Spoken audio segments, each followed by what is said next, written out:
Entonces, luego de darle un par de vueltas era, güey, no mames, el problema es la pinche fiscalía. Perdona, no sé si uno puede decir estas palabras en tu canal, en este horario. La verdad que pero... no, pero... Ay, sí, por favor.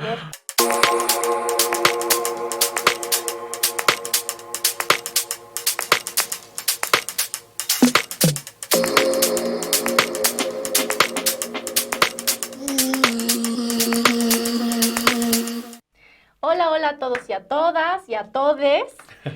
Pues la verdad es que a nuestro México le urge, ¿no? Y demanda paz, justicia. Y bueno, para hablar de ese tema tenemos hoy al profesor investigador de la Flaxo y de el Instituto de Investigaciones Jurídicas de la UNAM, al doctor Luis Daniel Vázquez. ¿Cómo estás, Dani? Hola, Chir, por fin lo logramos, después de tanto Sí. tiempo. Teníamos mucho tiempo intentando, pero bueno, por fin. La verdad es que no necesitas como más presentación, eres autor y coautor de muchísimos libros, artículos, eres columnista.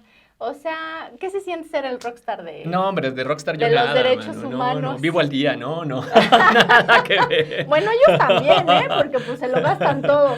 Pero, ¿qué se siente? ¿Qué se siente? ¿Qué se siente En la realidad fama? yo hago mi trabajo y espero que esté bien hecho y nada más eso, me evalúan mucho y entonces ahí más o menos vamos yendo, pero no, de rockstar nada. Ay, además sencillo, Oye, pues la verdad es que me gustaste mucho para muchas cosas, pero entre ellas que nos hablas un poquito de la construcción de paz, que este tema que está como muy, muy vigente, ¿no? ¿De qué se trata? ¿Cómo va? Claro. Si México lo necesita. Sí, bueno, lo necesita, en realidad lo necesita México y lo necesita la región. Si nosotros analizamos cómo se encuentra en general el mundo, América Latina es una de las regiones más violentas cuando las pensamos en términos de homicidios.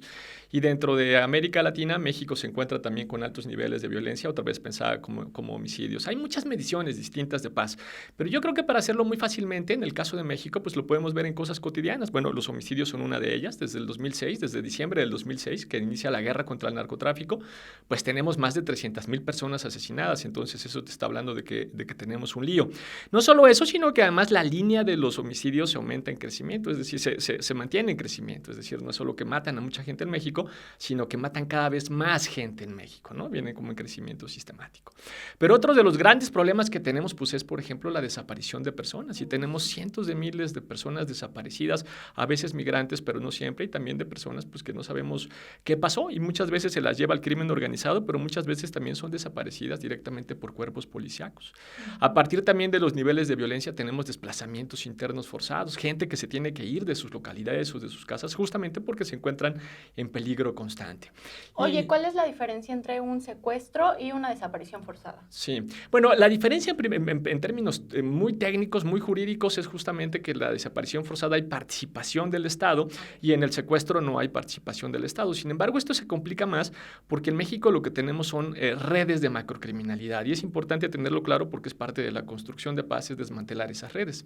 Y en esas redes de macrocriminalidad su principal característica es que se integran tanto por estructuras empresariales o financieras, pero también por estructuras políticas y estructuras criminales. Entonces, esa diferencia, por ejemplo, entre secuestro y desaparición forzada se torna complicada porque a lo mejor en términos materiales pareciera que quien se llevó a la persona pues es una célula del crimen organizado, pero si resulta que en esa célula del crimen organizado está el jefe de policía, pues de alguna manera hay políticos, ¿no?, relacionados. Entonces, por eso, en el caso de México en particular, se empieza a tornar poco útil la diferencia entre desaparición y desaparición forzada, o entre secuestro y desaparición forzada. Y entonces, recapitulando, desde 2006 que se desata la guerra contra el narcotráfico, es donde se disparan estos niveles de violencia, ¿no? Sí. Desaparición forzada y secuestros, homicidios, y pues bueno, entonces a México le urge, ¿no?, la construcción de paz, pero ¿cómo de qué va? ¿Qué elementos tendría que tener la construcción de paz? O más o menos de qué se habla.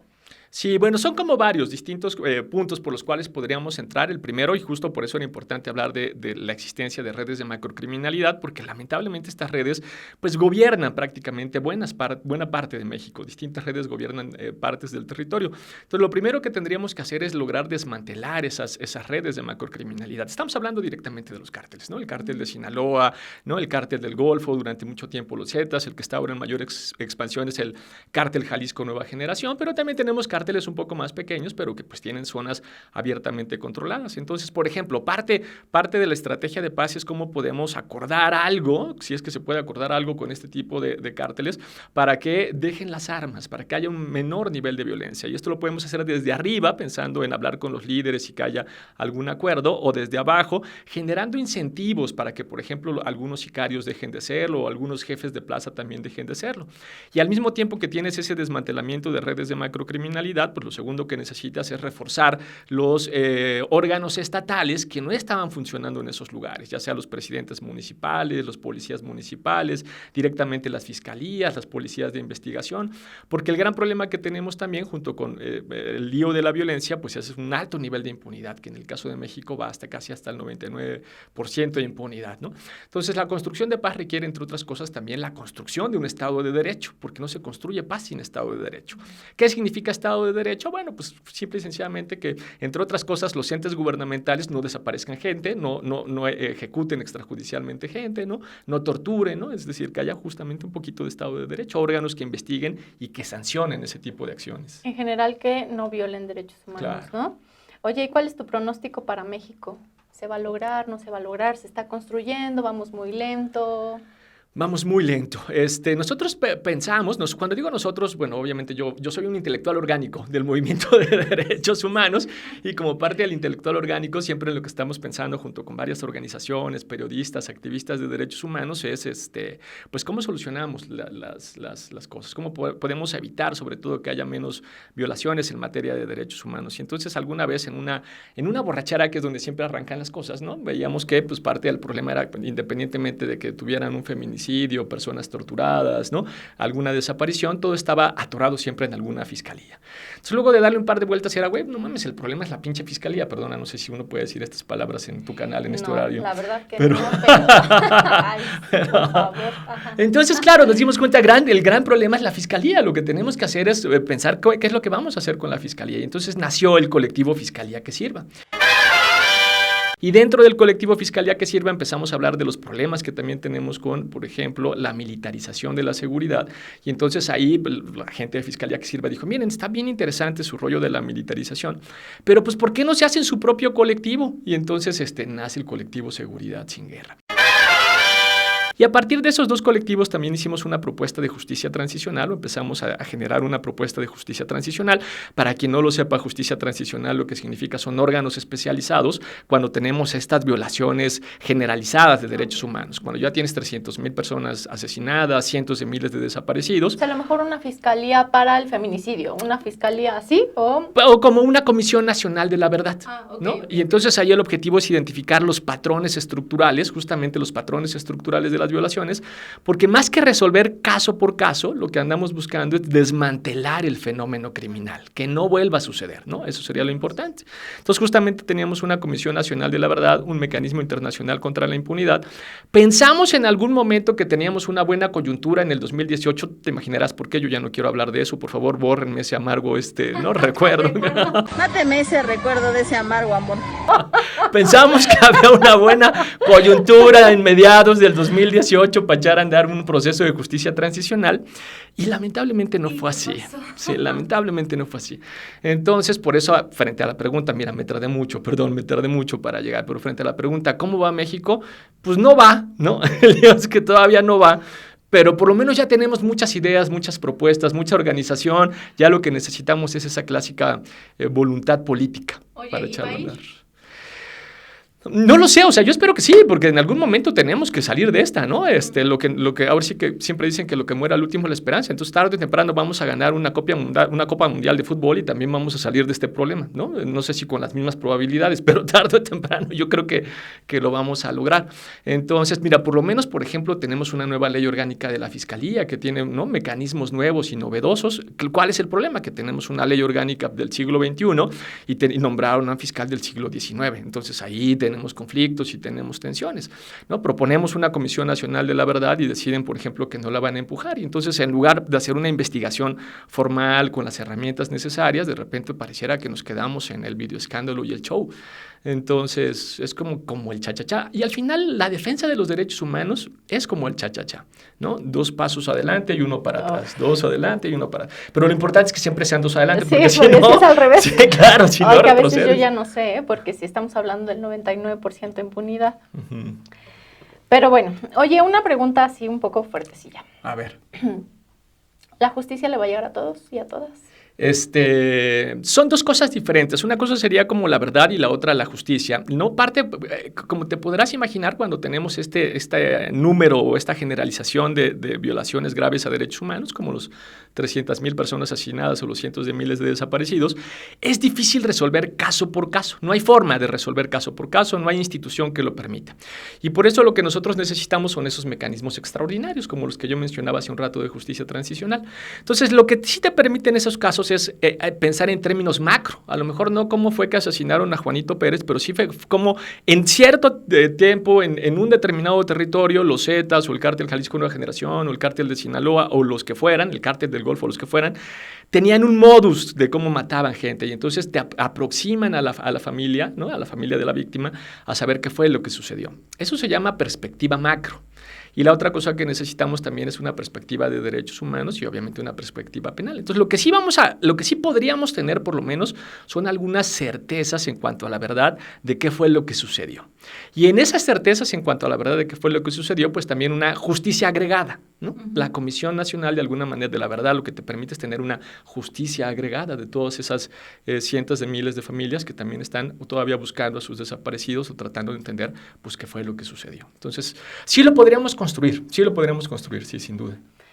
Pero, ¿cómo en cuánto tiempo?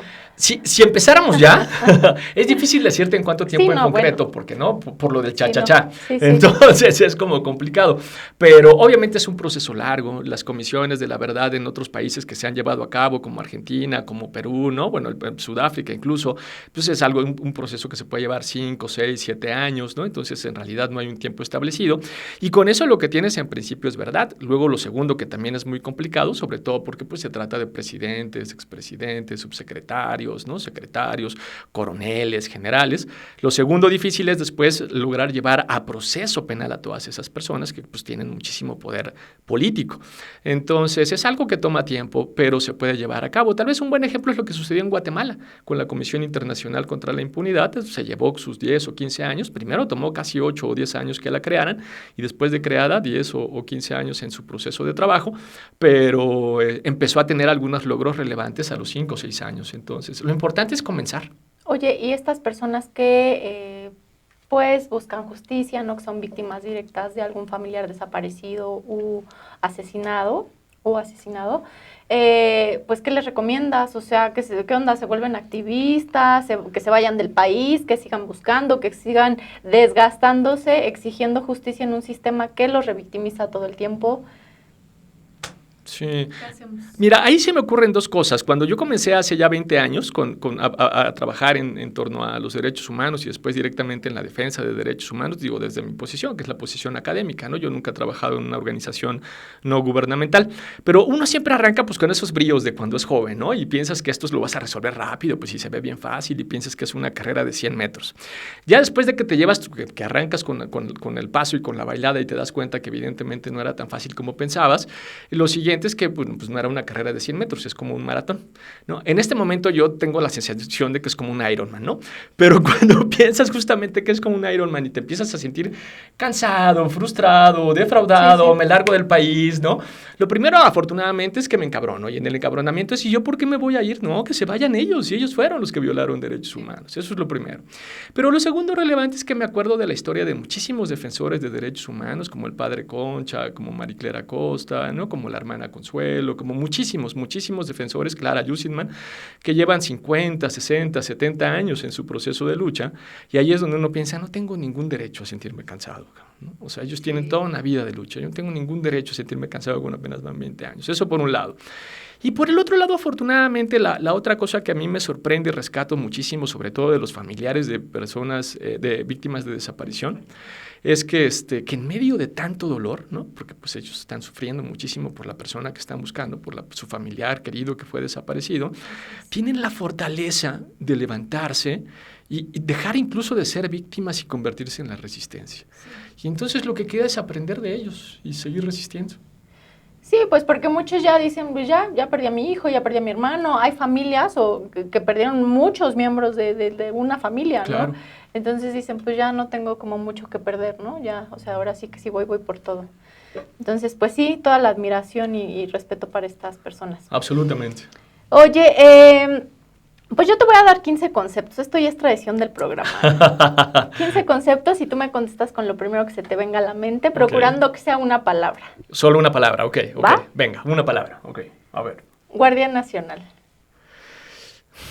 Expectativa. Derechos humanos. Esperanza. Fuerzas Armadas. Es que una palabra, y tiene que ser una palabra, es que yo lo que te voy a decir es a sus cuarteles, entonces ya son 3, ¿ves? Entonces es como un problema. Firmes, ¿no? Bueno, no, pero... No, a sus cuarteles, eso. Impunidad. Dolor. Narcotráfico. Más dolor. Ok. Es que en inglés sí se podría porque nada más le aumentas un... ¿no? Víctimas. Ese también es esperanza, ¿eh? México. Sangre. Paz. Futuro. Reconciliación nacional. Quehacer político, ahí son 2 también, pero... Guerra contra el narcotráfico. Guerra contra el narcotráfico. Acuerdo. Feminismo. Resistencia. Resistencia. Feminismo. Ahí está ya. Sí, no tiene que Te quedar juro, te lo más o juro. menos No así. estaba planeado. Militarización. Civilización. Reparación integral. Pues es como estándar internacional, sería eso. Justicia. Estado de Derecho. Y el pilón. Venga. Amnistía. Para amnistía. Eso está bueno. Reinserción social. Oye, nada más porque eres Daniel Vázquez, para ti, pues el bonus, ¿no? A ver. Porque la gente lo pide, porque la gente te aclama, porque es el rockstar y no te lo podemos perdonar, la verdad. Van 4 de bonus para que sean 20. Venga, a ver. Discurso de odio. Tolerancia. Democracia. Caray, pues que también ahí tendría que ir tolerancia, democracia, construcción. Simulación. Democracia a la mexicana. Corrupción. También esa es democracia a la mexicana. Híjole. Oye, pues muchas gracias, Dani. No, al contrario, La sí. verdad es que es un tema, o sea, Da que, para muchísimo. Sí, ¿no? Tendrías que venir diario, 3 horas, y nos aventamos aquí un curso intensivo. Oye, un mensaje para la gente, un mensaje de aliento que les quieras dar a todas estas víctimas, o a lo mejor, pues, agradecimiento, ¿no? A su resistencia, a su admiración, algún mensaje que les quieras dar. No, lo único que podríamos decir es justamente ánimo. Lo vamos a lograr. Nos vamos a tardar, nos va a costar, pero lo vamos a lograr. Estamos destinados a encontrar justicia y a tener verdad. Que así sea. ¿Dónde te localizamos, Dani? En mis redes, en Twitter, soy yo me llamo Luis Daniel Vázquez Valencia, entonces es @LD Vázquez B. Es importante que el Vázquez sea las 2 con Z, porque fíjate que alguien que me estaba buscando lo puso con S y me dijo, oye, ¿tú eres Daddy Vázquez? Y le dije, no, Daddy Vázquez seguramente no soy. Es que hay otro, me parece. Y que es con S y es Daddy Vázquez, entonces es importante que sean las 2 con Z, @LD Vázquez B. ¿Se nos está pasando algo, Dani? Lo que sea, algo que quieras agregar. No, yo perfecto, bueno. Más bien, pues nos vemos pronto. Nos vemos muy pronto. Sí. Muchas gracias, Dani. Gracias. Es increíble. Besos a todos. Bye.